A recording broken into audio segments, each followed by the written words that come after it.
Welcome to the fourth presentation of the Adventure Speaker Series this year. Tonight's presentation is Finding Your River with Ellen Magellan Falterman. The Adventure Summit and the Adventure Speaker Series, we alternate between every other year. Obviously, this is an Adventure Speaker Series year. The Adventure Summit occurs on the off years. So the next one is February 11th and 12th. 2022, and both of these are co-productions with Five Rivers Metro Parks and Wright State University. The Adventure Summit next year will be at Wright State University. There's a lot of activities that go on there, but we have three more presentations in the Adventure Speaker Series coming up. We have a presentation next Thursday on hiking with Tykes, how to adventure with kids. Then we have a panel discussion, the Adventure Color Gap, Diversity, and the Great Outdoors. And we wrap up the Adventure Speaker Series this year with an old friend, Dale Sanders, who will be returning as a presenter to tell us about his experience this past fall and setting a new world record in the Grand Canyon, hiking the Rim to Rim to Rim Trail. And without further ado, I'm going to go ahead and turn it over to our presenter this evening, Ellen Magellan Falterman. Okay, hi everyone. My name is Ellen Magellan, and I'm going to row around the world. And I know what you're thinking, that's probably exactly what I'm going to hear on April Fool's Day, but that's not an April Fool's joke, but I was really excited when Angela, the event coordinator, said I was going to be presenting on April Fool's, because that's a hilarious thing to say on April Fool's Day. But I really am going to give it a go, and I'll talk to you about the things I've done to prepare for that. But I'm really going to talk to you about how I got to this point. I didn't just come out of nowhere and wake up one day and say, I'm going to row around the world. It was a process, and I sort of followed what I call a breadcrumb trail, where I did one thing and it led me to the next thing, and led me to the next thing. And now I'm here in front of 31 attendees, and y'all are all looking at me expectantly, waiting for me to say something profound. And this is my first speech, so I'm really excited and a little bit nervous. So I'll talk to you kind of how I got to this point, but I really want to talk about y'all and the whole thing that I've been finding your river, and talk about that. And I'm not trying to tell anyone how to live their life or how to live their dream. And I'll tell you what I mean by find your river. But yeah, so I'll just get into it. So when I first, I guess I'll go all the way back to 2014, and there is a slideshow that I've prepared, and that picture was taken in 2014. But when I got to this point where I decided I'm going to row around the world, I want to kind of clarify that it's always a process. And one day, like a million years ago, it feels like I wanted to be an actor, and I was going to go to Hollywood and do all the acting things. And I would research actors and try to figure out what they did that they made them successful. And I always found every time that it was a process, that they kind of went through a point where they were paying their dues and they weren't doing very well and life really sucked, and eventually they made it to the point they were successful. So anyone who's maybe thinking of trying something new or has a dream, just realize that it's going to be a process. And I'm here at the point where I'm like, I'm Ellen Magellan, I'm going to row around the world, but it's gotten a long time to get here. I'm 25 years old. I'll be 26 soon, so I'm looking for insurance. But this last 5 years of my life has been like leading up to this point. So this photo that is being shown right now is me and my brother Patrick. Patrick's 5 years older than me, and he really is why I'm here in front of you guys. And I do have another brother, and he's watching this presentation right now, and he's probably going to feel like chopped liver the whole time because I'm just going to talk about Patrick. But Patrick was very essential in getting me to this point where I'm gonna take on this giant expedition. So this, like I said, this was in 2014, and my brother Patrick, and he's got a whole nother story, and if you're interested in his story, you can go to his website, which is hitchtheworld.com, where he wrote extensively during his travels, and he could give y'all an entire presentation that is probably better than mine. But he just was very nomadic, kind of decided to take off one day and travel all around South America. He was there for 5 years. He ended up in this wooden canoe that we're in. It's 400 pounds. And he invited me down one summer to go paddle. And I was 19 years old and very impressionable. And I was like, yes, of course. And we went and paddled in the Amazon basin on a tributary called the Rio Negro, which is the largest tributary of the Amazon. And we went upstream on that tributary to a plateau called the Serra da Aracá. And it's called El Dorado. There's waterfalls coming off of it, and it's supposed to be like buried treasure there and dead bodies. And we were like, let's go. So we paddled upstream in this canoe for 18 days, and our canoe ended up getting swamped in these flash flood currents, and it was very traumatic.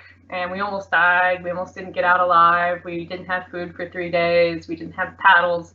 We didn't have a GPS or spot tracker or a cell phone. Like, now, looking back on it, now that I've done some traveling myself, I'm like, that was completely ridiculous.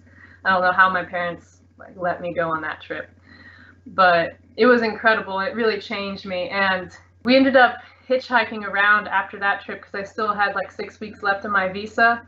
And we end up, yeah, there we go. We end up hitchhiking around. That's me hitchhiking. And the sign, and I'm actually kind of glad the bottom of that sign got cut off because it's a bad word, but it's in Portuguese, so it's okay. But it said para Manaus, going to Manaus. And this trip, again, feels like a million years ago, but it really changed my perspective on how you can travel. I was under the impression, like probably a lot of people, that you need money to travel. And I learned that you do not. You need money to travel comfortably, but you don't need money to travel, to move your body through space and go and see a different place. And because we just slept under bridges and gas stations and abandoned places on the side of the road and forests. We never paid for a place to sleep. We were just kind of vagrant. We busked on the streets. He played harmonica for money. We made wire art for money. And he just showed me how he lived out of a backpack for the last 6 years. And it opened my mind. And I will say that I wasn't instantly receptive to it. My brother David just said that he does not feel like chopped liver, just FYI. But I wasn't instantly receptive to traveling like that. And I remember writing in my journal on this trip that I was like, I'm tired of living out of a backpack. I don't know where we're going to sleep tonight. I don't know what we're going to eat. And I'm tired of it. And anyone who wants to go and travel like this on like no money, just know that it's going to take a while before you feel comfortable doing it. And now that I've done, up to 10,000 miles of human-powered travel or hitchhiking, I'm more comfortable like out there than I am here in society. But again, that trip was it just changed how it opened up basically the whole world. I no longer needed money. I could just go. I'm going to talk to you guys about that too and how to do that later. So that trip happened in 2014, and I came back, and again, 19, very impressionable, and I had that bug, and I was like, I got to go do something now. So 2 years later, in 2016, I took a bicycle trip. This will be the next slide. From England to Greece on a tandem bicycle. And I kind of roped the guy I was dating at the time into coming with me. It was totally my brainchild, the trip, but I didn't feel comfortable being alone. And I also didn't feel comfortable being in a boat because we had our canoe get swamped in the Amazon, and I actually had a fear of fast-moving water. And anytime I looked at a river, even if it was just a small one, my adrenaline would spike and I would like get flushed and dizzy. And so I was like, I'm not going to do a boat, and I don't want to be alone because I was 20 years old at the time. So I decided to do bicycle because I was very comfortable on a bicycle. And I learned that there was a thing called bike touring. I was like, I'll just get on my bike and go. And then one of my friends was like, that's a thing. People do that. It's called bike touring. And I was like, what? So I did that, and we went, like I said, from England to Greece. It was 5,000 miles. We took 4 ferries. And that was a really cool trip because it was the first time that I got to do my own little travel in learning or putting into practice all the things I had learned from my brother Patrick. And it really, and we can go to the next slide. This slide might make me cry. When I was doing run-throughs of this speech, I got a little weepy here. But that bicycle trip, afterwards, I remember I was sitting on the front porch of my parents' house with my brother Patrick. And it was like late at night. We were having like late night sibling time. And he was asking me about the bike trip, and he was like, what did you do? You know, sleep in hostels and stuff. And I was like, no, man, we wild camped. Like, we never paid for a place. We just slept wherever. And I could tell he really approved. And he was like, you know, basically like, I taught you well. And then 2 months later, he died suddenly in an airplane crash. So it was like I got to show him that he taught me well, and I put into practice these things, and then he's gone. But I connected there.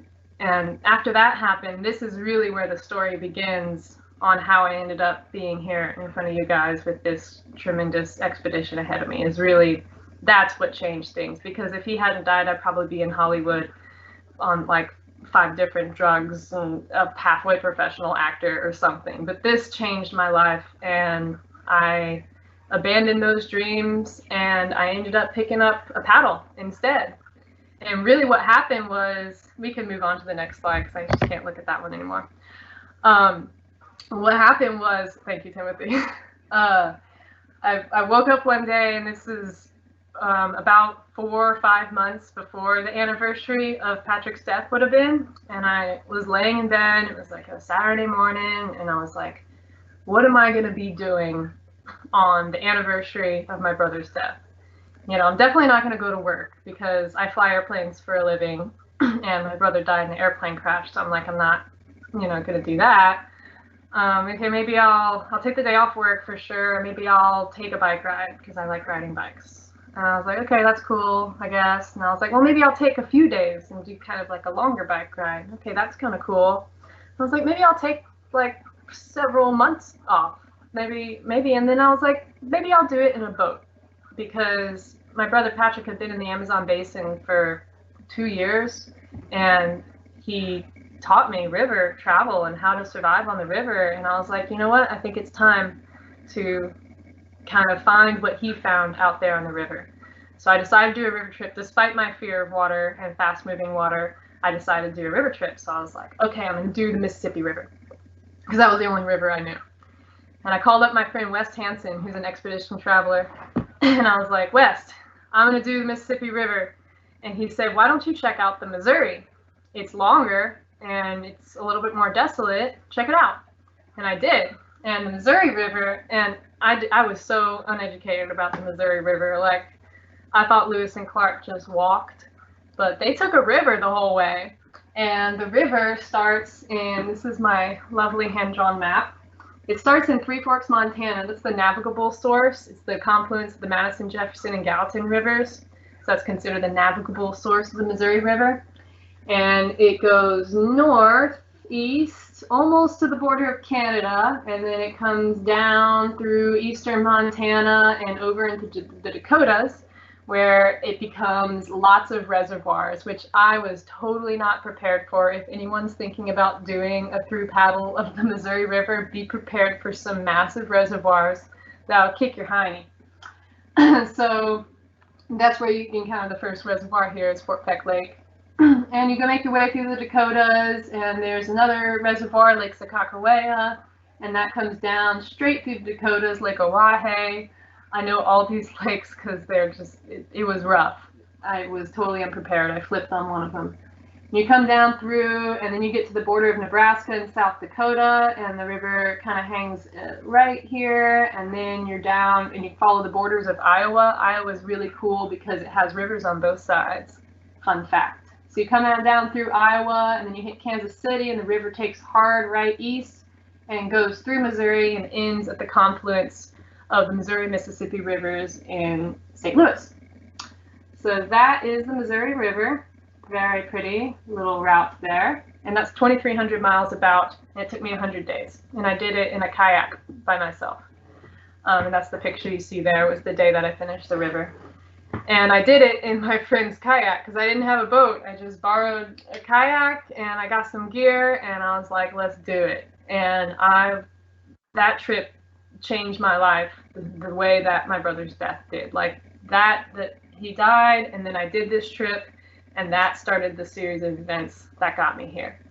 So the Missouri River will always have a very special place in my heart, because that's where I learned that I could do things alone, that I could be independent as a woman, and I don't need no man. No. But I really found find yourself is such a cliche way to say things, but I really did find something out there that changed me as a person. And the difference between me at the beginning of the river versus me at the end was just tremendous. I was scared at the beginning. I didn't know how to set up my tent. I was scared of lightning and water. And then here, me at the end, it was like I grew 3 years. So that trip was amazing, and I highly recommend the Missouri River. Only 8 to 10 people a year do this river, so it's much less popular than the Mississippi River, which gets about 80 to 100 through paddlers a year. So the Missouri is beautiful, and give it a shot if you're thinking of doing a through paddle. So I did the Missouri River, and that was in 2016, and just like I planned, right in the middle of that trip was the anniversary of my brother's death, which actually happened, I remember exactly, right here after the very last reservoir. So I had just done all the lakes, and I was back on the river, and it was the anniversary of his death, and I was on a river, and it was just like I planned. So I finished that river, and now I'm like, now what? You know, should I go back to my normal life? I had actually broken up with my boyfriend I was dating at the time while I was on the river, so I knew I didn't have a place to live when I got off the river. So I'm paddling, and I'm like, I don't even know. This point, my life just started like kind of braided like a river channel. It just started. I could have gone so many different ways, and I decided we can go to the next slide. I decided to move into a van, because while I was in South Dakota paddling the Missouri River, I was camping in a park, and this guy drives up in this van, and he gets out with like a cheeseburger and 3 beers. And we start having a conversation. I was like, sweet van, dude. And he's like, yeah, I'm actually thinking about selling it. And this is kind of a really good example of what I mean when I say find your river. Is I'm like, okay, there's no coincidence that this guy drove up, and I never camp at parks. The only reason I was at that park was because I was windbound and I couldn't go anywhere. And I was like, the stars have aligned too perfectly. And I told the guy, I said, when I get to the end of this river, I'm gonna call you, and if you still have this van, I'm gonna come up and get it. And I did, and I went straight up there, and I bought the van, and I moved into it right after getting off the river. And now I'm like, okay, my life could go anywhere. I ended up driving around in the van. It was awesome. I only lived in it for a year, but it was perfect for me. And I think I can go to the next slide and show you the inside. And I took out the seat. It wasn't like a live-in van. I took out the seats. I built a little table. I did a little thing. And again, totally unplanned. I just found this little breadcrumb trail, and I was like, okay, one thing led me to the next. I was on the river, and then I saw this van. So now I'm going to do the van, and then this is going to lead me to the next thing and the next thing. So I did the van, and while I was driving around the van, I was in Missouri, where I met all my Missouri River family, as I call them, when I was doing the Missouri River. And they're like, hey, there's a race called the MR 340. Why don't you race? And so I ended up racing in the 340 in 2018, the next year, in this weird looking pedal boat contraption that my friend had built. And again, another example of how the stars aligned, where I was sitting there going, man, I don't have a boat, but I want to do the race. And my friend was like, man, I have a boat, but I can't do the race. And the match was made, and I raced in this prototype that my friend built. It was it had a propeller and a crankshaft, and I ended up setting a new record for the pedal drive division in this boat. And again, just moving through my life. I'm not really sure what's going to happen next, but I know where I am is where I need to be. And that's the most important thing. If you're on the right track, then it doesn't matter what comes next, because when you're doing one thing, the next step will reveal itself. And you just put yourself wholeheartedly in what you're doing. And I trained 3 months for this race in Kansas City. I parked my van, and I just lived there for a summer. And it was an incredible summer. And I trained for the race, and I did really well. And then I'm sitting there in Missouri, and I'm going, well, okay, the Missouri River ends in the confluence of the Mississippi River. So the Mississippi River is the next obvious thing that I need to do with my life. Except at this point, I was out of money. finally. I had traveled around for a year on all my savings and spent it all. And so I decided to go back to work because I had to. But while I was working and going back to school, I planned the Mississippi River trip. And I ended up doing it in a canoe.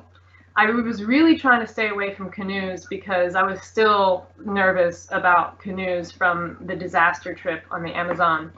And that was why I chose a kayak for the Missouri River, because I wanted all my stuff to be in hatches, which was a good choice because I did flip on Fort Peck Lake in Montana.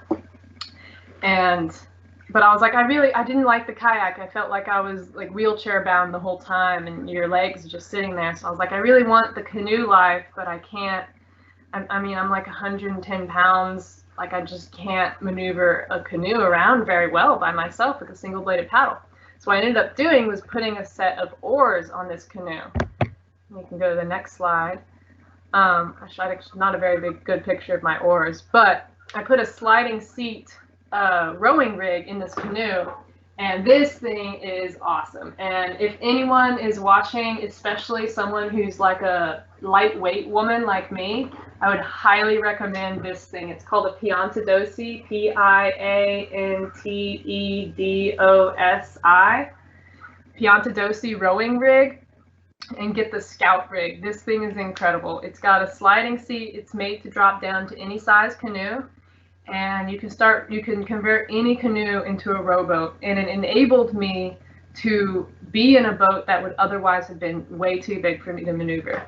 And it made it safer because I'm dodging tugboats and offshore ocean boat, those giant offshore rigs, and I'm doing it all in this little 17-foot aluminum grumming canoe. And if I had a single bladed paddle, I probably would have gotten sucked underneath a tugboat or a barge or something.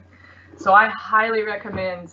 I don't know why rowing is not more popular, because I'm a convert now. I'm never going to touch a single bladed paddle again. I'm a rower all the way. So yeah, so I went to the headwaters of the Mississippi River, which starts in Lake Itasca, Minnesota, and it does kind of similar to the Missouri River. It goes northeast first, and then it drops down, and it starts running through the borders of Iowa and, oh gosh, I should have labeled this, but it starts running through all these borders here, and then it gets to St. Louis, where you have the confluence of the Missouri and Mississippi rivers. And I was originally planning on going all the way to the Gulf, but I had a family emergency. My grandma got diagnosed with cancer while I was on the water. So I left everything in St. Louis and came home to be with her, and she did pass away 2 months later. And again, that was meant to be.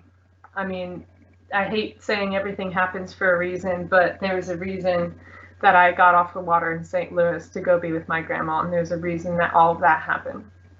And I left everything there. And the next year, in 2020, so that was last year, I came back. I left my boat with a friend, and I continued and went all the way down. You end up in Louisiana, and then you go all the way through, and you end up in the Bird's Foot Delta, which is the very end of the Mississippi River. And then at that point, that's where most people stop. But I was like, if you're looking at a map, and my problem with maps is I zoom out way too far. I'm just going to go around the world. It's not that far. But I looked at this map of the Gulf of Mexico, and I go, if I ended the Bird's Foot Delta here in South Louisiana, it's really not that far to make my way along the coastline and end up back home where I grew up in East Texas. And there's a little river called the Trinity River that comes down in East Texas, and I went along the coastline, along the Intracoastal Waterway, the ICW. And if anyone's not familiar with the Intracoastal, it starts in Texas and goes to Florida and then up the eastern seaboard. It's where all the tugboats do all their commerce inside intracoastal. So I've intercepted the Intracoastal Waterway after doing some island hopping and some beach bumming, and we can actually go to some next slides here. I'm getting ahead of my slides. Whew, this time sure does go by fast. All right, yeah, so there's me. There's a little bit better picture of the rowing rig there. Just a really well-designed rig. Can't say enough good things about that. Rowing Piantedosi rowing rig. And the next one is an ocean vessel, me next to an ocean vessel. Yeah, So that was me on the lower Mississippi, dodging all those giant offshore rigs, which was just awesome. I had a radio, so everything was cool. And so I was talking to this captain here, and he knew me. I was coming through. So I'm not sure what the next slide is. Okay, so then I made it to the ocean. And I'm going along the Intracoastal, and then I hit the Trinity River, like I said. And the beautiful thing about what happened here, that I feel like I didn't plan it, that I feel like it was in the cards the whole time. But my brother crashed his airplane in the Trinity River accidentally, and that's where I ended my trip. So I ended where everything began. So I just wanted to draw this map because this is like the map of the last 3 years of my life. Was everything started here where the crash happened, and then I went here and I did this, and it all flowed. It all just kind of this really pretty flow back to where everything started. So that was really emotional for me last year to finish right there, and I like rode right over the spot and everything, and it was a lot. But it put a nice bow on things, and I do remember thinking, I was like, I never planned, when I went to the headwaters of the Missouri River, I never planned any of this, but I feel like it was always planned the whole time. So I ended up there. And I forgot what the next slide is. I think it's ocean rowboat. I promise I'm going to start talking about ocean rowboats soon. I know that's what everyone's here for. I don't know the next slide. So, okay, I'm gonna erase this. I drew that. I had a good time drawing that, by the way. So, most people, when they do a descent of the river and they get to the ocean, and I have a lot of friends who are through paddlers, and everyone's like, yeah, I definitely wanted to keep going. And I'm like, I feel you. Especially because I did 500 miles along the coastline, going back home to Texas. I really got to know the coastline, and I was, looking over my right shoulder at the Gulf of Mexico the whole time and going, man, it's calling my name. So I said, what am I going to do when I get, do I go back now that I put a nice bow on things and I, ended my river travels in the spot where everything began. It was very poetic and everything kind of came together. Do I go back to my life? I had two choices. I could, go back to my flight instructing career, which is a great career and I love my job, or I could become a professional adventurer. And I guess you can probably just guess what I decided to go with. And I said, I'm gonna try. And originally what I was gonna do is I was gonna do a lap of the Gulf of Mexico, because I'm like, well, I got to the Gulf, let me do a lap. And I did some research and, and I got the mileage and everything. And I said, well, there's two big open water crossings that I have to do. I have to go from the Yucatan to Cuba and then Cuba to Florida. Those are two big crossings that I don't want to do in a canoe. And I really don't want to be in a canoe anyway because there's surf. And, I was like, I'm probably going to need a bigger boat. It was time for a bigger boat. So I decided to do that. And I was doing some research and I found that there are these things called ocean rowboats. And I was like, whoa, wait. People row across oceans? Tell me more. Don't show me the price tag, but tell me more. So I said, well, if I get an ocean rowboat that's capable of kind of doing these open water crossings, when I get to the Yucatan, I'm probably just going to want to keep going. So, and if I keep going the Yucatan, I've got a globe here, and I love this globe because I found it last year in the Intracoastal Waterway after Hurricane Laura came through Lake Charles and wrecked shop. I found a bunch of debris, and I found this globe floating in the ICW, and I was so happy. So anyway, so I'm here in the Gulf of Mexico. I hope y'all can see this. I'm here in the Gulf of Mexico, and I'm like, okay, if I do a loop of the Gulf of Mexico, here I am in the Yucatan, yeah, let's just keep going. So I'm going to keep going, and if I keep going south far enough, I'm going to make it to Panama. And if I make it to Panama, I can go through Panama Canal. And if I go through the Panama Canal, well, now I'm in the Pacific, and if I'm in an ocean rowboat like this thing right here, I could probably just, start making my way across the Pacific. So if I make my way across the Pacific, ooh, wow, that's pretty far. Very far. Hey, look, I'm in French Polynesia now. Tuvalu, Fiji, American Samoa. Well, that's pretty cool. And, you know, I could probably make my way to Australia if I'm in one of these ocean rowboats. And if I make my way to Australia, well, then I could probably just go around Australia. And if I go around Australia, then I'm in the Indian Ocean. And if I cross the Pacific, then I could probably cross the Indian too and make my way over here to South Africa. And if I'm in South Africa, well, then I really only have one more ocean to cross before I'm in South America. And if I'm in South America, well, I just got to make my way back to the Caribbean, and then I'm back where I started. So that was my thought process there. Literally my thought process. And I decided that I was going to try to do this, and I was going to do everything in my power and spend the rest of my life, if necessary, to pull this off. And here I am now. So that's my really long explanation for how I decided to go around the world. But it all makes sense, I think, when you take a step back and look at the last 5 years of my life and go, okay, I was just doing one thing, which led me to the next, which led me to the next, and now I'm here talking to you guys, the globe. So that's my story, and I don't want to spend this whole time talking about myself. That's probably the most I've talked about myself for a whole half hour in a while. But what I really want to talk to you guys about, I'll show you some more pictures of the ocean rowboat real quick before I move on, because I know there's a lot of questions about this. The ocean rowboat, and I'll know more about the ocean rowboat when I have the boat here, but I'm currently making payments, and it's in the UK. It's being built. It's 23 feet long. It's got 2 cabins, but I'm converting the 4 cabin to storage, and I'm gonna sleep in the aft cabin. It's self-righting, so if it flips, it'll come right back around again. And it's got a water purification system, GPS, AIS, Navionics, radio. It's got it all, solar panels. So I'm really excited about getting that boat here. I guess I don't know if I can go to the next slide. Oh, there we go. Those are the previous owners of my boat. It's never done any ocean crossings yet. I think they were just going across the bay or something. The boat's name is Eve, which is named after my grandmother who passed away in 2019. Her name was Evelyn, so I shortened the boat's name to Eve. And I did get to ask her if I could name the boat after her, and she said yes. And there's me when I went to England last year, right before COVID hit. I went to England and I put a down payment on one of these boats. I forgot what the next picture is. So, yes. All right, that's fine. I'll talk about that later. Oh, it's going too fast now. So that's how that all happened. And I'm looking at my notes here.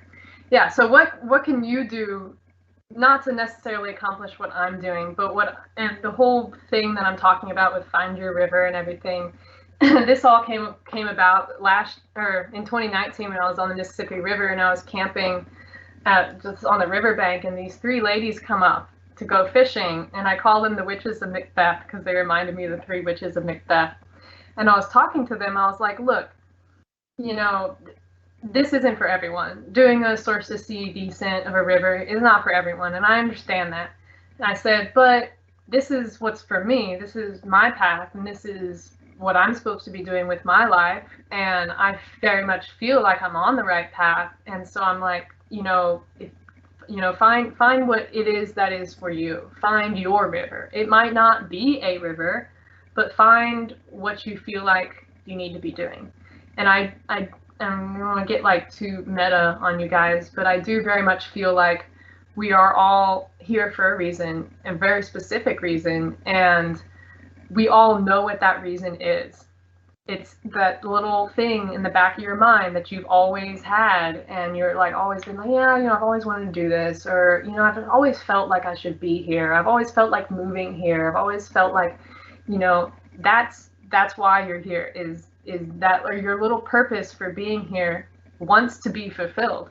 So, and it's letting yourself be known. And one of the things I was really excited to share with you guys, and I call this kind of like a blueprint for how to accomplish anything in your life that is major, how to make like this, like, I will do this decision in your life. And this is what I call the 3Ds. And I've done a half dozen podcasts so far. This is, like I said, is my first presentation, so bear with me. But the 3Ds, I've talked about them in my podcasts. And this is something that someone else told me about, but I ended up hearing it wrong. And so I meditated on the wrong 3Ds for like the whole way down the river. But I ended up messaging my friend, her name's Janet Moreland, and she's an expedition paddler too. And she was like, yeah, you got that wrong, but make it your own, girl, go for it. So I was like, okay, so these are my 3Ds. And again, this is basically, I want to do a big thing in my life. These are the 3 things you need to do a big thing in your life and fulfill your purpose that you have for being here. So the first D is the desire. And this one is a one that a lot of people have. A lot of people have the desire. You know, you're like, oh, you hear people say, I've always wanted to do that. And especially in my travels, people look at me and they tell me that a lot. Man, I've always wanted to do something like that. So a lot of people have the desire. And again, that desire is telling you something. It's saying, hey, this is maybe what you should be doing. This is why you're here. You have this strange feeling. And when you think about doing it, it feels right and it feels good. And you're like, I don't know how to describe it, but when you think about it, it makes you feel relaxed because that's where you should be. So you have the desire. And I think everyone who's kind of in tune with themselves knows what that true desire feels like. The second D is the decision. And this is actually one that people are lacking a lot. And when I say decision, I mean that you go, okay, from this moment onwards, I'm going to do everything in my power. I'm going to commit my life to making this happen. And this is a big one, especially for my ocean rowing expedition, where I'm like, okay, you know, if it takes my whole life, I'm going to make this trip happen, right?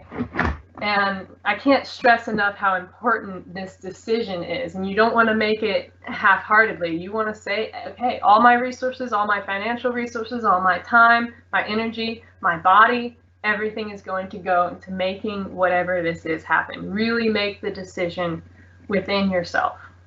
And you have to kind of like pinky promise yourself and be like, this is going to be my obsession. And it's okay to be obsessed about something as long as you're on the right path. So, and then the third D, and it's very important that this is the last D, is the details. Again, very important that the details come last. And that's obviously exactly what it sounds like. Okay, what do I need to do to make this happen? Now that I have the desire and I've made the decision, what do I need to do? The problem is I find a lot of people end up going like this. They end up going desire, details, decision. And if you do that, then you go, okay, I have the desire. I definitely feel like this is what I need to be doing. Ellen said something about finding a river. Okay, whatever. I definitely feel like I need to do this. And then you start thinking about all the things you need to do to make it happen. You start getting hung up on the details. And if you get too hung up on the details, you're never going to make the decision. So I'm probably going to be kicking myself later when I'm on the ocean. I'm going, man, maybe I probably should have looked into the details a little more before I committed all of my resources into making this happen. But I feel like if I went desire, details, decision for the ocean rowing expedition, I never would have made the decision to make it happen. I would have gotten too hung up on the details and I never would have made it this far. I never would have had half of an ocean rowboat paid off. I never would have gone to England and looked at ocean rowboats. I never would have been here talking to you guys if I had thought too much about the details. Now you do want to check out the details enough just to make sure you're not asking penguins to fly. You want to make sure that it's like physically possible, which once I learned that people row across oceans, I'm like, well, if people row across one ocean, why can't one person just kind of do them all? So, and I believe that is possible. So those are your 3Ds. And like I said, I've given these 3Ds presentation in the podcast that I've done. And one of the podcast hosts actually contacted me later and was like, hey, I actually signed up for a race because of your 3Ds. And he was like, I was so hung up on the details that I just never made the decision to do it. And I decided to do it, and now I'm working my way through the details, and I'm going to make it happen. And it was just so heartening that I actually touched someone and got them to do something with their life because of this. And I did mention before that I got this wrong at first from Janet Moreland. And when I contacted her about presenting the 3Ds at this presentation, she was like, yeah, I actually go decision first, desire second, and then details third. And I was like, oops, because I've been meditating on the wrong thing the whole time. And she's like, no, it's cool. She's like, I just kind of like to think about things a little bit more before I do them. And I messaged her and I said, I have a very youthful approach, I think, to it. I'm like, let's just do it and we'll figure it out later. It's fine. You made the decision in your heart, we'll figure it out. And this is what I'm going to stand by. Desire, decision, details. The 3 steps you need to do anything in your life that's big. So there's that I really was excited to share with you guys. And I've been talking a lot about, I had people, they go, well, how do I know what I'm supposed to do with my life? You're talking all about all this stuff about finding your river, and I don't even know why I'm here. And that's a great, it is difficult and to find exactly what you're here for. And I think a lot of it is gut instinct. A lot of the decisions I've made in my life that have gotten me to this point, I just feel it very strongly. And when I think about doing it, I'm like, yes, that feels right. And when I am faced with a decision and I think about doing something else that's wrong, I like actually get physically sick sometimes. I'm like, ooh, that's a bad decision. I feel bad in my gut.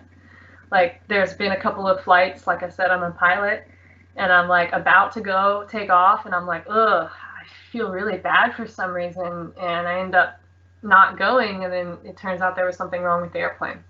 So a lot of it is like gut instinct. A lot of it, though, is like signs. And when I say signs, I mean like literal signs. I've literally been driving down the highway and I see a billboard and I'm like, that billboard was for me. I needed to read that today. Someone will make like a passing comment to me and I was like, whoa, I really needed to hear that today.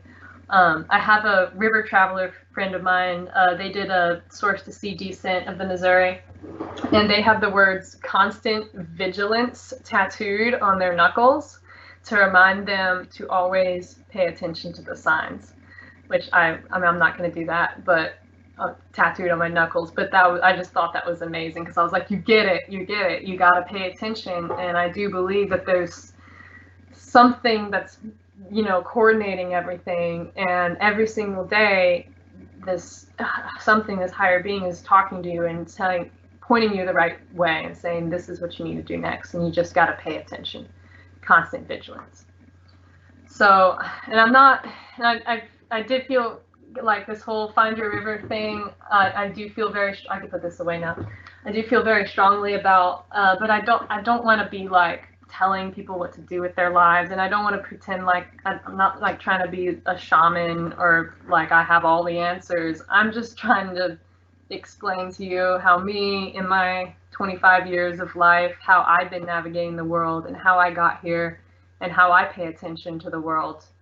And maybe it'll help someone. I don't know, but here I am. So that's kind of the real answer. When people ask me, why are you going to do this insane expedition around the world in a rowboat, which has never been done before? And I have a million different answers for it. But really the real answer for it is because I feel like it is my path. And when I think about doing it, I feel like it is where I need to be. And I feel like everything that I've done, everything that's happened to me in my life has got me to this point where I am presented with the unique opportunity to be able to pull this off or to give it a try. And it would be disrespectful to not take that opportunity. And I couldn't be more excited about getting on the ocean. And it's going to be rough, and it's going to change my life. It's going to change my body. There's no way I'm not going to come out of it with no physical deformities or like I'm going to be forever changed by this around the world expedition. And look, I found this on the Intracoastal Waterway last year. That's no coincidence. I was really excited to draw this line for you guys. So that's all I mean when I say find your river and all that stuff. Again, I don't want to be like, I know everything and this is how you do the world. I'm just saying this is how I've been navigating the world, and I hope it helps you too. Another thing I did want to talk about, since I know there's a lot of campers and adventure travelers tuning in, or people who want to do that, is how to, actually I want to get my whiteboard back out. How to travel with less money than what you spend right now. And I think I mentioned before, I spend less money when I'm traveling than I do when I'm here. And we're not talking about ocean rowing anymore. That's a whole nother ballgame.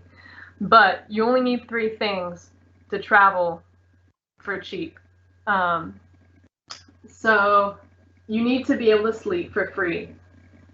For free. You can't, I mean, if you pay for a campsite every night, that adds up exponentially. It's just like, you're going to end up paying so much more. So you have to find a way to sleep for free. And that's the big one that makes people uncomfortable, because you might get kicked out of your campsite by the police, which has happened to me before, but I've never gotten arrested for it.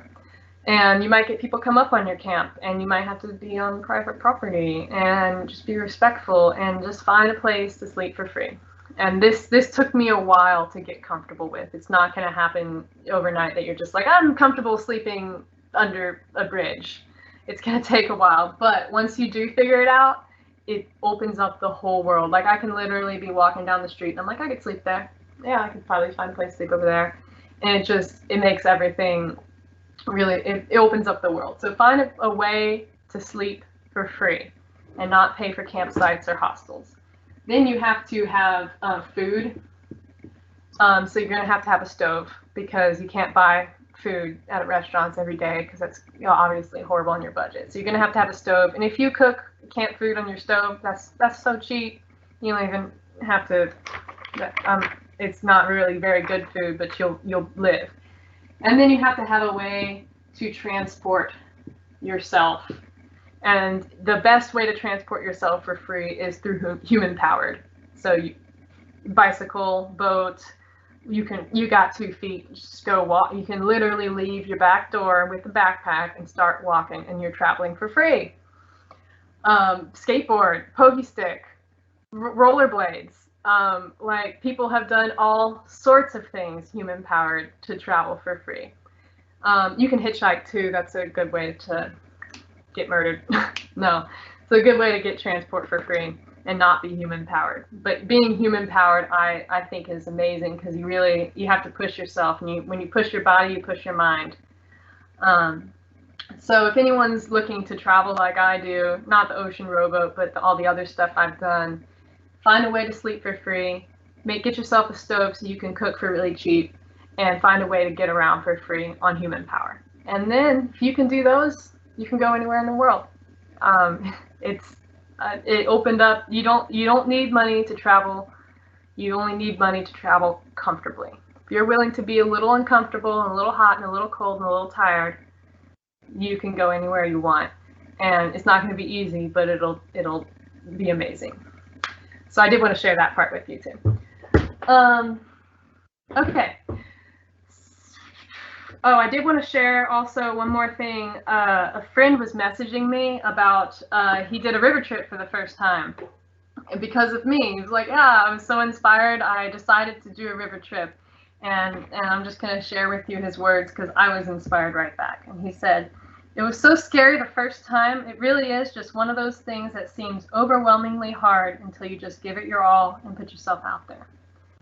And I needed those words at that point, because I was planning the ocean rowing trip and I get overwhelmed about it sometimes. And I was like, yeah, it seems overwhelmingly hard until you just start doing it. Just whatever it is, that is the first step to doing whatever you're doing. Again, it doesn't have to be a river. It doesn't have to be a human-powered expedition.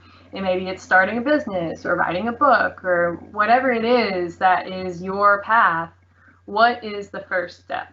Is it literally a step? Is it going to talk to someone? Is it, whatever it is, take that first step, and then take the next step, and then take the next step. And then if you keep going, you're eventually going to do what it is you're going to do. And it seems so simple, but when you're planning something that seems overwhelming, that it can all just seem like so much. But so that's all I wanted to share with y'all. I hope it was like, again, I was a little nervous about this this presentation, because I feel like people were like, oh, what does she have to say about my life, telling me to go live my dreams. And I'm just trying to share with y'all how I got to this point. And I will be talking about ocean rowing a lot later when I get my boat here. My boat should be here in October, and I'm gonna move into the boat when it gets here right away. Cool. It's a little strange not having feedback, to be honest, but I'm gonna go move on to the question and answer. I knew that hour would go by so quickly. I hope I didn't talk too fast. Someone said, am I overseeing any of the new items that I'm constructing on the boat? Yes. Like I said, I went to England around this time last year, right before COVID happened. I didn't know anything about COVID. I went to England. When I got back, COVID happened. So again, the stars aligned. It was meant to be. And I went to England and I talked to these guys, and they offered me a used boat. And that's actually, if I can go back a slide. Yeah, they offered me a used boat, and I ended up putting a 25% down payment on that boat, and it needed some modifications done to be prepared for 35,000 miles. So I'm going to go over in September. They're working on the boat right now, and I'm going to go over there in September and have a look at the boat, and they're going to walk me through all the systems. We've been in communication about like certain things that I want done. I've had some ideas, and they're just working on it. And I can't really oversee much from an ocean away during COVID. I was supposed to go, over to the UK a while ago, but COVID has kept me away. So we oversee kind of like what we're doing here online, the best we can. But once COVID goes away, I'm gonna be over there real quick. I forgot to mention kind of a big thing, but where can you find more information about Ellen Magellan? By the way, Ellen Magellan was a name that I had long before I dropped my dry rag. Long before I decided to go around the world in a rowboat, I was calling myself Ellen Magellan as a trail name. If anyone's a thru hiker, they'll know what a trail name is. Someone just asked me when I was on the Missouri River, they were like, do you have a trail name? And I was like, Ellen Magellan. And he goes, it sounds funny. And they were like, cool. And then ever since then, for the last 4 or 5 years, Ellen Magellan's been my trail name. So Ellen Magellan Expeditions, Magellan, like Ferdinand Magellan, expeditions.com is my website that my lovely sister-in-law designed for me. And that's where you can go to get more information about all this. It's where you can donate. I've got merchandise. I've got boat stickers, actually, which was a fun idea I had, where people can print. You can put whatever you want on my boat, basically. I know the slide. Oh yeah, these were the pictures I was supposed to show when I was talking about how to sleep anywhere. Sleeping on an abandoned barge. There we go.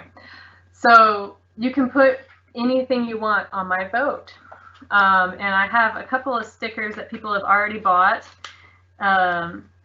Here are some of my dad's friends came together to put an embarrassing picture of him on my boat. I have a friend of mine from childhood drew a little stick figure drawing of us. I have a flight school that my friend owns who put his logo on the sticker. These are the only ones that I had printed so far. I have some that are being sent to the shop right now. But you can put whatever you want on the sticker, and this sticker goes on my boat. So that's kind of something cool that you can do. You can buy stickers, I have merchandise, I have hats and shirts and mugs and stuff like that. This next picture is kind of funny, if it'll go. Maybe. Yeah. It's designed for humans, I promise, but you can't pass up that model. So yeah, I sell merchandise with my logo on it. That's my logo right there, Ellen Magellan Expeditions. I did actually set this up as a nonprofit organization. So everything is tax deductible, and I'm going to be endorsing women in adventure and talking a lot about the state of our oceans and climate change and pollution, which is obviously on everyone's mind. So this is a nonprofit that I set up, and again, that's one of the steps when I decided that I was going to do this, that I had to buckle down and do some IRS paperwork. And you just take it one step at a time, and you end up doing that. And here I am. With if I had looked at myself a year ago and I go, Ellen, you're gonna have merchandise, you're gonna have a website, you're gonna have an MPO, you're gonna have all these things, I would have been like, that sounds like a lot of work, and it is, but it's my dream, and I decided that I was going to do it, and I am doing absolutely everything to make it happen, and I couldn't be more excited, and I'm really happy to be here. And thanks for listening to my very long-winded speech about how I got here, and I hope it was inspiring, and I hope you could read the whiteboard. No, it doesn't really come off very well. But there's that everything, and a lot of, I don't know if a lot of questions were asked. My sister-in-law made this really awesome video. The great thing about rivers is the water doesn't come from nowhere. The water comes from the headwaters, but those waters have been all around the world. And all the river water that gets dumped into the ocean all comes back around to the headwaters to do it again. And the other great thing about rivers is it's been said before that you never enter the same river twice, because the river is different and you're different. And that's a lot like life. And when the water gets dumped into the ocean, that's the end of your life. But it's not the end. You get deposited into the ocean, into the water from all the rivers all around the world. And it gets picked back up again by the sky and brought back to the headwaters and dropped off again to make the same river on a slightly different path. And I think that in meditating on that a lot, on the river with the current, it just makes you realize that life is cliche. It's like a river, and you can't stop it. You can't stop time. You can't ever go back. And you're just in this current, and you're being pulled downstream, and it's up to you to decide how fast you want to paddle or row. And you can paddle down the river really fast, but that wasn't the point. The river does not take the easiest, or the river does not take the shortest route. The river takes the route of least resistance. It meanders. It goes all directions of the compass to get to the ocean.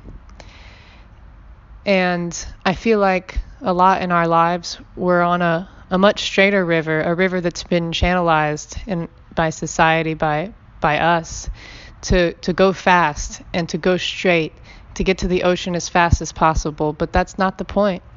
The point is to meander and take your time, because when you get deposited into the ocean, all that water is just going to come back around anyway.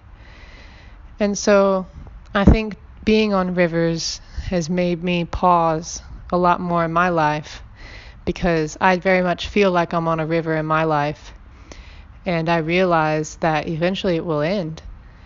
And I don't know if the ocean is around the next bend or if the ocean is thousands of miles away, but I'm on my river, so find yours.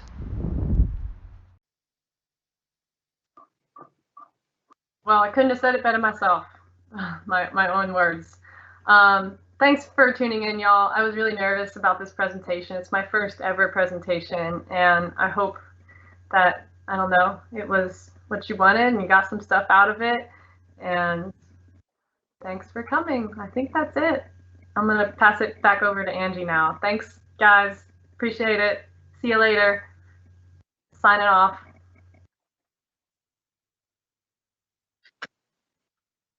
Thank you so much for joining us tonight, and be sure to come back next Thursday for our next presentation, which is Hikes with Tykes, Adventuring with Kids of All Ages. And that presentation is going to be by Nyla Blades Wiley, and she is the founder of Color Outside. We're looking forward to that presentation. All of these presentations will be recorded and uploaded to in a couple of places. One of those is the Five Rivers Metro Parks YouTube channel. If you follow the Adventure Summit on social media, Facebook or Instagram, you'll get updates on those notifications when those get posted, and you'll also learn more about the remaining presentations coming up. And please be sure to mark your calendar for the Adventure Summit in 2022, February 11th and 12th. Thank you.